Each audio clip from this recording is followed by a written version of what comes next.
No one noticed the girl in the back row until she said, "I think the problem is wrong." When 12-year-old Amina Carter walked into the packed university lecture hall, everything stopped, not because anyone meant it to, but because silence sometimes arrives before people realize they're holding their breath. The door at the back creaked open to allow for a room built on authority. Conversations fractured mid-sentence. A laser pointer froze against a projected equation that covered the wall like a foreign language. No one expected a child to read. Amina stood there for a second longer than she should have. Fingers curled around the strap of a backpack that had once been blue.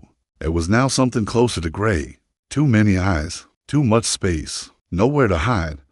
Her left sleeve was rolled up, not out of defiance, but because it kept slipping. Chalk dust clung to her skin, ground into a bruise shaped unmistakably like fingers. The purple already softening into yellow at the edges, like an old storm refusing to leave the sky. It wasn't fresh. That was somehow worse. Pain that had learned how to wait. She scanned the room for an empty seat, found one halfway down the aisle. As she climbed into it, her shoes didn't touch the floor. They swung slightly, borrowed sneakers knocking together once, a quiet, accidental sound that echoed louder than it should have. Someone in the front row frowned. Someone else glanced back, irritated, as if a wrong note had been struck during a performance. At the front, the professors didn't notice her at first, thought they were still arguing. 6 of them stood beneath the lights. Sleeves rolled, ties loosened, voices overlapping as they gestured toward the mass of proof sprawled across the screen. Symbols layered over symbols, assumptions stacked on top of assumptions. A mathematical cathedral built so tall, no one expected to see the roof finished in their lifetime. Which is why, one of them said sharply, tapping the board, "The consensus is clear. This isn't a matter of intelligence. It's a matter of time. 200 years, at least," another added, not unkindly, "possibly more." A ripple of murmured agreement moved through the audience. Graduate students, visiting scholars, people who had dedicated their lives to understanding exactly where human understanding ended. Amina watched all of it without blinking. She shifted in her seat, heart beating so hard she could feel it in her throat. Her fingers traced the edge of her notebook, pages filled with cramped handwriting, margins eaten alive by numbers written and rewritten until they finally made sense. This wasn't how she'd imagined it. She hadn't imagined it at all, actually. She'd just followed the numbers where they led her, the way she always did. Her foot brushed the leg of the chair. The bruise pulled. She inhaled sharply, then steadied herself. A professor laughed at something another said. The sound cracked the room open. Amina raised her hand. It felt absurdly small in the air. A child's arm in a forest of adult certainty. For a moment, no one noticed. Then someone did. A head turned. Then another. The laughter thinned out, confused, embarrassed by its own timing. "Yes?" one of the professors said finally, already frowning. "Is there a question?" Amina swallowed. "I think," she said, and her voice wavered just enough to remind everyone how young she was. "I think the problem is wrong." The words landed softly, almost politely. Not scared, not loud, just certain. A chair scraped somewhere behind her. A pen dropped. On the screen, the equation loomed exactly as it had a second before, but the room no longer felt the same. It was as if a hairline fracture had appeared in something assumed unbreakable. Amina lowered her hand, pulse racing, and waited. Something in the room had shifted. No one knew yet what it meant. This was a place where mistakes were punished publicly. Not with shouting or cruelty, those were the obvious, but with silence. With raised eyebrows, with footnotes that quietly erased names from relevance. Ideas lived or died here, dissected under fluorescent lights, stripped of dignity if they failed to hold their shape. Reputations were built the same way buildings were demolished, carefully, methodically, so no one could accuse the process of being emotional. This was where people learned to speak only when they were certain, and even then, only if they were qualified to be heard. Children absolutely did not belong.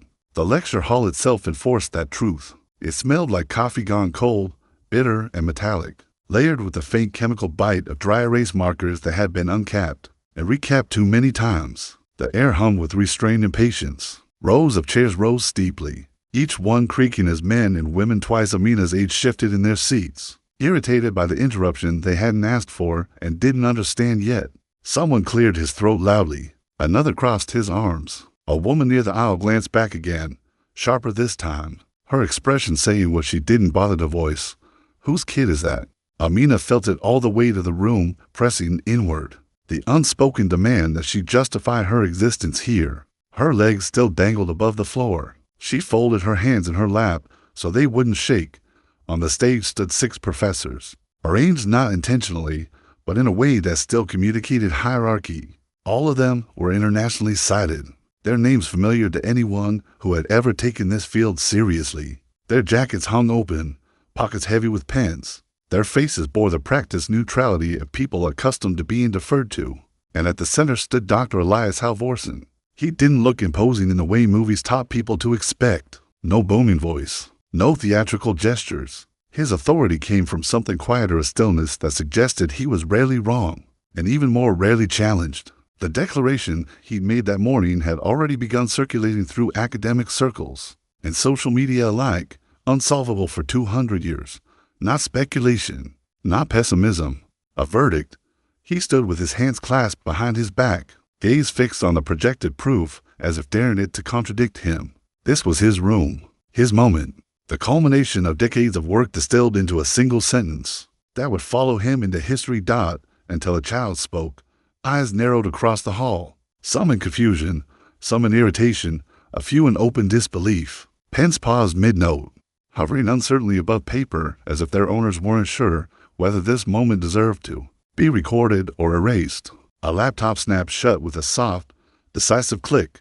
Amina could feel the attention now sharp, directional, like a spotlight she hadn't stepped into voluntarily. She hadn't announced herself. She hadn't asked permission. She'd simply said the thing the numbers had been saying to her for weeks. The room did not know what to do with that. Dr. Halvorsen turned slowly, following the line of gazes until they landed on her. For the first time, his expression changed, not to anger, not even to dismissal, but to something closer to surprise. He took in her size, her borrowed shoes, the sleeve that kept slipping down her arm. Silence stretched. This was the kind of silence that preceded correction or removal. A child had spoken in a place where even adults chose their words like weapons. A child had challenged a statement meant to outlive everyone in the room. And no one, least of all Amina, had explained why she was here, how she had found her way into this hall, or what it had cost her to raise her hand. All the room knew was this: something improper had occurred, something irreversible had begun. Dr. Halvorsen broke protocol first. It wasn't the challenge to his work that did it. He'd been questioned before by peers sharper and louder than this room combined. Debate was the currency here. Ego survived on it. Was something about the way the girl sat so still, hands folded neatly in her lap, caught his attention in a way the equation hadn't. His gaze dropped to her arm. "Who did that to you?" he asked. The words landed softly, almost accidentally, as if he hadn't planned to say them aloud. Amina shrugged. Kids who've learned not to trust adults always do. It was a reflex, practiced, efficient. Her shoulder lifted and fell like punctuation. At the end of a sentence she didn't intend to finish. It's nothing. The lie was small, familiar. She'd learned which lies were safest, the ones that didn't invite follow-up. But Dr. Halvorsen didn't move back to the board. He stepped closer, down off the stage, closing the distance in a way that shifted the room's energy. His voice lowered, not conspiratorial, just careful. "It doesn't look like nothing." The lecture hall held its breath again. This was not part of the script. Someone near the back shifted uncomfortably. A teaching assistant glanced toward the exits, as if gauging whether this moment required intervention. Amina stared at the floor. The silence stretched, not empty, but full, like a wire pulled tight. She could feel every second of it pressing against her ribs. She counted them without meaning to. 1, 2, 3. Then the wire snapped. "My mom works nights," she said suddenly. Her voice was quieter now, stripped of the certainty it had carried moments earlier. Still steady, but fragile in a way that hadn't been there before. "She cleans offices downtown, gets home when it's light out." Her shoe nudged the chair leg again. This time she didn't notice. "My uncle watches me." Her fingers clenched in her lap, nails digging into skin. She didn't look up. "He doesn't like when I use scrap paper," she added. The words sounded harmless if you didn't know how to listen. A few people frowned, confused. Dr. Halvorsen didn't interrupt. "He says it's wasteful. Says I think I'm better than I am." A pause. "He grabs when he's mad. Says it helps me remember." The room felt smaller, closer, as if the walls had leaned in. Amina swallowed. Her throat hurt. But she kept going, the way she always did once the truth started moving. Stopping was harder than continuing. My dad died last year, she said. Hard. It was fast. Her hand twitched, then still. He used to bring me home notebooks people threw away. Said numbers don't lie. Said if I learned them, I'd always have somewhere safe to stand. For the first time, she looked up. Her eyes were dry. Not because she wasn't sad, because she'd already spent her tears on nights when no one was watching. So I listened to them, she said simply. The numbers, they made this one feel wrong. A murmur moved through the hall, but it felt distant now, like weather outside a sealed room.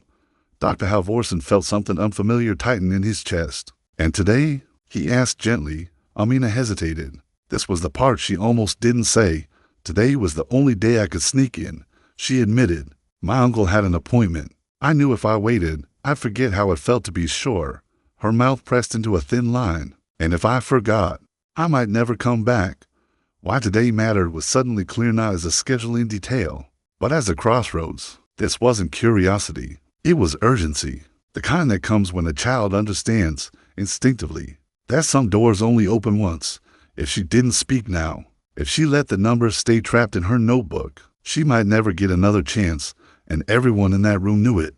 Someone in the front row scoffed, the sound sharp and deliberate, like a blade tapped against glass. We can't let a kid derail this. The words weren't shouted.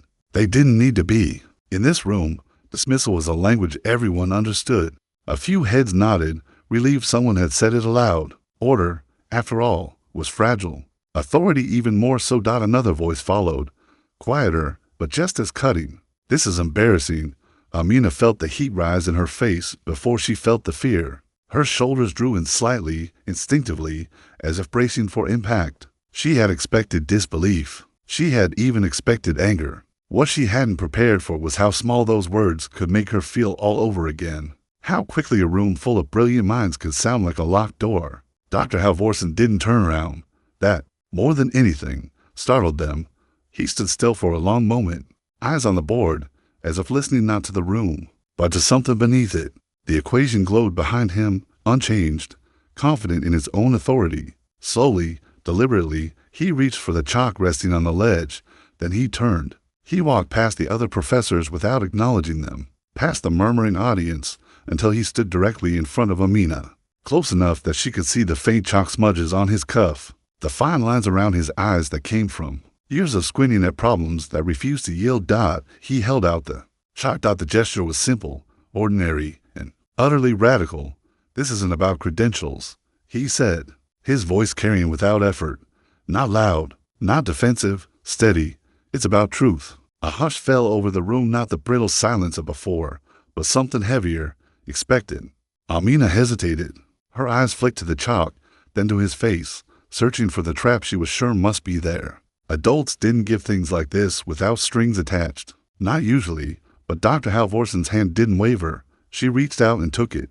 The chalk felt strange in her fingers, lighter than she expected, dusty, familiar in a way that made her chest ache. Behind her, someone inhaled sharply. In the second row, a professor opened his mouth, then closed it again. Movement broke the stillness. A teaching assistant, pale and flustered, hurried forward with a chair, placing it beside the board so Amina wouldn't have to stand. Another assistant followed with an ice pack, hesitating before gently offering it to her. She accepted it without comment, pressing it against her arm, the cold stinging in a way that grounded her.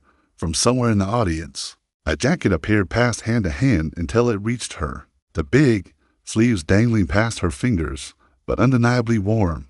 She slipped it on, swallowed hard. These were small acts, almost forgettable, but together, they changed the shape of the moment. This sets a dangerous precedent, one of the professors muttered under his breath. Dr. Halvorsen heard him. Everyone did, only if we're afraid of where truth comes from, he replied calmly. He turned back to Amina. Show us. The room held its breath, not because they believed, but because something had been decided without their consent. The rules they had lived by were no longer the highest authority in the room. This wasn't about protecting a lecture, or preserving reputations, or maintaining the careful hierarchy that told everyone where they belonged. This was about whether they would choose comfort over courage, whether they would defend pride or protect the child brave enough to raise her hand when the world had taught her not. to Dot, and in that moment, chalk in hand, jacket hanging off her shoulders, Amina realized something to Dot for the first time. She wasn't alone at the board, and no matter what happened next, that would not be taken from her. Amina didn't solve the equation. That would have been easier for the room to accept hard, yes, but familiar. Geniuses solve problems. History made space for that. What unsettled them was that she did something quieter and far more dangerous. She rewrote it. Chalk touched the board with a soft, steady scrape. Not rushed, not dramatic. She didn't fill the space with new symbols or flourish under the weight of attention. Instead, she erased a single line slowly, deliberately until the assumption beneath it stood exposed. Then she circled it. This part, she said, her voice gaining strength as the numbers aligned in her mind, only works if you assume continuity here. She tapped the circle once. But you never prove it. A pause. It's just always been there, she added, almost apologetically. The room reacted before anyone spoke. A sharp intake of breath, a chair scraping back, the sound of someone's pen hitting the floor. The assumption had been written in that same spot for nearly 80 years, carried forward from paper to paper, lecture to lecture, because no one had thought to question it. Not because it was correct, but because it was convenient. Someone in the third row whispered, "She's right." Another voice, closer to the stage, said urgently, "Call the department chair." Phones came out not in disrespect, but reflex. Screens glowed as people recorded, zoomed in on the board, on the small hand holding the chalk, on the circle that shouldn't have been there. A professor near the aisle stood up, then sat back down again, his face pale, as if something solid beneath him had shifted. Dr. Halvorsen stared at the board, unblinking. He felt it then, the strange, exhilarating vertigo of standing at the edge of being wrong, and the unmistakable clarity that she was not. The eruption that followed wasn't loud at first. It was fragmented, overlapping murmurs, half-finished objections, questions thrown into the air without waiting for answers. The lecture hall no longer felt like a single room, but a dozen arguments unfolding at once. Amina stepped back from the board, heart racing, unsure if she'd gone too far. The chalk slipped from her fingers and hit the ledge with a soft click. "That's enough for now," Dr. Halvorsen said finally. The room froze. He turned not to the audience, but to the nearest assistant. "Get the department chair, then, after a beat, and call campus services." The next hour moved faster than Amina could track. A principal arrived first, confusion written across her face as she took in the scene. The board, the professors, the child in the oversized jacket. A social worker followed, clipboard held close, eyes sharp and observant as they lingered on Amina's arm, her posture, the way she flinched when voices rose. Questions were asked quietly. Notes were taken. At some point, Amina heard her uncle's name spoken, not shouted, not accused, but written down with a seriousness that made her chest ache. Twice. When the lecture finally adjourned, no one stood up right away. People lingered, reluctant to leave the space where something unrepeatable had just occurred. The board was photographed from every angle. The erased line became a focal point. Absence turned evidence. But the true rupture came 2 days later. Amina was sitting in the back row of her middle school auditorium, legs swinging just above the floor again, when the doors opened. 5 men walked in, not in leather jackets, not in academic robes. Just professors, tired, serious, unmistakable. They didn't go to the stage. They sat in the front row. When the room settled, one of them turned around, looked directly at Amina, and said, "Can you show us how you saw it?" Someone in the audience started recording. That was the moment the story found its name. Not when a child raised her hand, but when the world sat down to listen. Change didn't happen all at once. There was no single day where everything felt different, no clean line between before and after. What followed unfolded in fragments small enough to overlook if you weren't paying attention, heavy enough to matter if you were. It began with late-night tutoring sessions, not the romantic kind people imagine, filled with instant breakthroughs and applause. These were quiet hours at kitchen tables and empty classrooms, where coffee went untouched and pencils wore down to stubs. Amina sat cross-legged on chairs too tall for her, working through proofs while the rest of the building slept. Sometimes she got stuck. Sometimes she cried in the bathroom before coming back out. No one pretended she was easy to teach. That was part of the respect. Dr. Halvorsen showed up to more of those sessions than anyone expected. At first, he smelled faintly of old habits, meant trying unsuccessfully to cover something sharper. His hand shook when he reached for his mug, but weeks passed and the shaking stopped. The smell faded. He started bringing tea instead. He never announced the change. He just did it. I can't ask you to see clearly, he told her once. Not looking up from her notebook. If I don't. Amina nodded, accepting the statement the way she accepted most truths quietly. Without ceremony. A math club formed next. Officially, it was an enrichment program. Unofficially, it was a buffer. A place where Amina could stay after school, without questions, without waiting alone. The room was loud and messy and filled with kids who didn't yet know how to be kind. But we're trying. She learned how to explain ideas slowly, how to let others catch up. They learned not to interrupt when she spoke. The club met every Tuesday and Thursday. Those days became anchors. Her mother started coming home earlier when she could. Sometimes she just sat in the hallway outside the club room, listening through the door. The first time Amina noticed her there, she froze ashamed, worried she'd done something wrong. Her mother smiled through tears she didn't bother to wipe away. I just wanted to hear you talk about something you love, she said. She cried there once, in that hallway, quietly, the kind of crying that comes from relief more than pain. She had spent years standing in places that told her she didn't belong. This one, she didn't know how to stand in yet, but she was learning. Time moved. Amina grew not all at once, but in ways that surprised her. Her shoes fit. Her handwriting loosened. She learned when to argue and when to wait. The bruise on her arm faded completely, replaced by something harder to see but stronger, the knowledge that adults could show up. Amina. So did the people around her. One professor apologized publicly for dismissing her. Another invited her to sit in on a seminar and then asked her opinion and listened. The social worker stopped checking boxes and started checking in.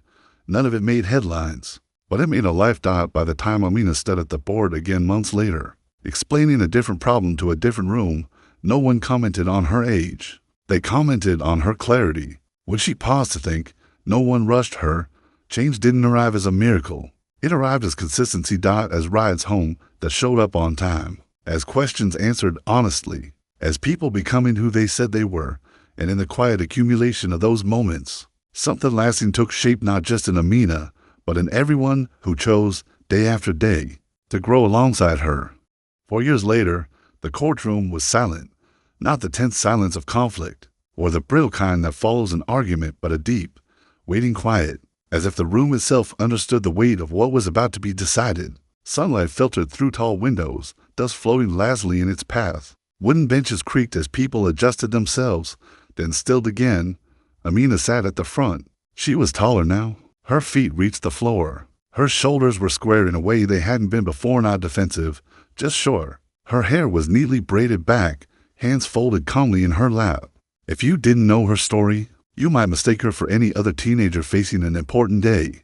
But the people in that room knew better. The judge glanced down at the papers once more, then removed his glasses. The sound was small, final. The court finds, he said, voice steady, that this adoption is in the best interest of the child. The words landed softly and then everything inside Amina cracked open. She didn't cry right away. She inhaled sharply, as if her body needed proof it was allowed to breathe. Around her, chairs shifted. Someone behind her whispered her name like a prayer. Dr. Halvorsen stood beside her. He looked older than he had 4 years ago, but lighter, too, as if he had set something heavy down and never picked it back up. When the judge invited him to speak, he stepped forward, hands clasped tightly, the tremor in them unmistakable. I was trained, he began, then stopped, swallowed, tried again. I was trained to believe brilliance announces itself, that it demands attention, credentials, permission. His voice wavered, and he didn't hide it. She taught us something we forgot. He turned to Amina, eyes shining. That brilliance doesn't ask permission. It just tells the truth. A murmur moved through the courtroom. The social worker dabbed at her eyes. A teacher from the math club pressed her lips together, breathing through the emotion. Then it was Amina's turn. She stood. For a moment, she felt 12 again, too small, too visible, standing in a place that hadn't always wanted her. Her hand drifted, unconsciously, to her forearm. The bruise was long gone, but the chalk-shaped scar remained faintly, pale against her skin. A reminder, a marker of where everything had begun. She touched it gently. Numbers don't lie, she said. Her voice didn't shake. My dad taught me that. He said they don't care who you are or where you come from. They just tell you what's true. She looked around the room, meeting eyes instead of avoiding them. But people do lie sometimes, not always on purpose. Sometimes because it's easier. She paused. But people can also show up, she continued. They can listen. They can change. And when they do, that's when things start to add up. Her mother covered her mouth, tears spilling freely now. Dr. Halvorsen bowed his head, overcome. Amina finished simply. No flourish, no performance. I'm here because people showed up. The room broke. Not with applause though some tried, but with something quieter and more powerful. Tears fell without shame. Shoulders shook. A clerk wiped her eyes and smiled through it. Even the judge cleared his throat, blinking rapidly before bringing the gavel down once. Gently, case closed. When Amina stepped out into the sunlight afterward, the world felt different, not because it had changed overnight, but because it finally felt solid beneath her feet. She wasn't just someone who had been saved. She was someone who had been seen. And every person who had chosen to show up with her knew it was the most important proof they would ever help establish at graduation. The air shimmered with heat and anticipation. Rows of folding chairs stretched across the field, filled with families squinting into the sun, programs fluttering like nervous birds in their hands. Names echoed over the loudspeakers. Some cheered loudly, some softly, some only in the quiet press of a hand over a heart. It was a day designed to mark endings, but it carried the unmistakable weight of beginnings too. Amina stood with her class, cap balanced carefully over her braids, the tassel brushing her cheek when she turned her head. The gown felt heavy on her shoulders, not with expectation, but with memory. Beneath it, her fingers curled briefly, unconsciously, around a small silver ring she wore on her right hand. Caught the light when she moved. Etched into its surface was an equation rewritten, corrected, incomplete by design. The wrong one. The one that had dared to ask a question no one else had thought to ask. The one that had shifted a room, then a school, then a life. She had received it quietly, months earlier. No ceremony, just Dr. Halvorsen sliding it across the table toward her. Eyes soft. So you don't forget, he'd said as her name was called. Amina stepped forward. Applause rose, not thunderous, not performative, but steady, real. She scanned the crowd instinctively and found the faces she expected. Her mother, eyes bright with tears she no longer tried to hide. Dr. Halvorsen, standing even though he didn't have to. Kids from the math club, waving to Hard. For a brief moment, she thought of the lecture hall, the dangling shoes, the chalk dust ground into her skin. How close she'd come to staying silent. She smiled, not because she'd made it, but because she hadn't done it alone. The diploma was placed in her hand. The tassel was turned. The ritual completed. Cameras flashed, freezing a version of her that would never quite capture the fullness of the journey that led there. Later, as chairs folded and families drifted onto the field, Amina stepped aside, letting the noise wash over her. She twisted the ring once more, feeling the shallow grooves of the etched symbols beneath her thumb. They weren't perfect. That was the point.